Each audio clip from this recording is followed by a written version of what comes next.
అసలు లేచి నిల్చోను కాదు కదా, అసలు ఒక అడుగు కూడా నేను వేయలేదు. మా హస్బెండ్ 2 years నాకు ఫుల్ సేవ చేసేది. అసలు నేను ఒక చిన్న పిల్లని ఆయనకి, అంత సేవ నాకు చేసింది ఆయన. ఎంత ప్రాబ్లం అంటే టోటల్ గా ఫైనాన్షియల్ గా కూడా చాలా ఇబ్బంది అయిపోయింది. నా హెల్త్ ప్రాబ్లం వల్ల ఆయన నాకు ఉండడం, పిల్లలు, టోటల్ ఫ్యామిలీ డిస్టర్బ్ అయిపోయింది. సార్ నాకు లాస్ట్ ఇయరే వచ్చారు. మేము అప్పుడు అంతగా బిలీవ్ చేయలేదు, దీంట్లో తీసుకోలేదు. కొంచెం ఫైనాన్షియల్ ఇష్యూస్ తో కూడా మేము దీంట్లో స్టెప్ వేయలేకపోయాము. ఇప్పుడు 1 month నుంచి యూజ్ చేస్తున్నాను. ఇప్పుడు ఓకే. చాలా హాస్పిటల్స్ తిరిగాను. నిజామాబాద్ అయితే 5 హాస్పిటల్స్. లాస్ట్ హైదరాబాద్ టీమ్స్ లో కూడా అయ్యింది. బ్రెయిన్ లో వాటర్ ఫామ్ అయ్యాయి, చిన్న మెదడులో నరాలు వీక్ ఉన్నాయి. నాకు 2 years బ్యాక్ ఏంటంటే actually first kidney stones problem అయ్యి సర్జరీ అయింది. దాంతో వాళ్ళు ఇచ్చిన ఎనస్థీషియా వల్ల నా స్పైనల్ మొత్తం పడిపోయింది. టోటల్ పెరాలసిస్ లాగా అయిపోయాను. ఒక్క రోజు కూడా నేను అంటే ఇట్లా వర్క్ చేయకుండా, ఇంట్లో ఉండకుండా, ఎప్పుడు ఆయనకు నాకు మాట్లాడుకునే టైం ఇవన్నీ ఉండేది కాదు.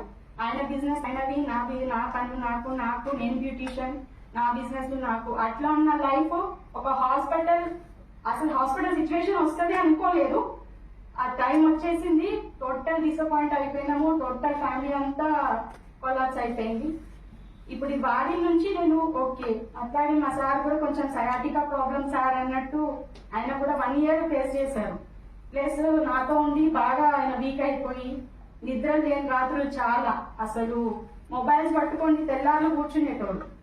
నేనే పక్కన నుండి నేను ఆల్రెడీ స్ట్రగుల్, ఆయన అదే టెన్షన్ లో అసలు నిద్రపోకుండా ఫోన్లు చూసుకుంటూ కూర్చుంటే అనుకుంటే కూడా అదే ఉండేది. మళ్ళీ పొద్దున్న లేవగానే ఏదో ఒక టెన్షన్లు, అదే నడిచే జీవితం. ఇప్పుడు ఆయన తీసుకుంటున్న నుంచి ఫస్ట్ ఆఫ్ ఆల్ నా హెల్త్ ఏంటో కానీ ఆయనలో రిజల్ట్ చూసాను సార్. నేను ఆయన పడుకుంటున్నారు, ఫుడ్ ఇంటేక్ మంచిగా ఉంది, ఫుడ్ బాగా తీసుకుంటున్నారు. అసలు ఆయన నాకు ఎంత ఇంట్రెస్ట్ తీసుకొని హాస్పిటల్స్ అనేసి టాబ్లెట్స్ అని ఎన్ని నా గురించి ఆలోచిస్తారో ఆయన పట్టించుకోరు. ఇది ఒక ఫుడ్ ఇంటేక్ తీసుకొని ఆయనలో ఉన్న ప్రాబ్లమ్ సాల్వ్ అయింది. ఇప్పుడు నేను హెల్తీగా ఉన్నానని ఆయనకు ఒక ఇది వచ్చేసింది, ఓకే ఇవి సెట్ అయిపోయిందని. ఆయనలో ఉన్న ప్రాబ్లం కూడా సాల్వ్ అయిందని నాకు చాలా హ్యాపీగా ఉన్నాను సార్.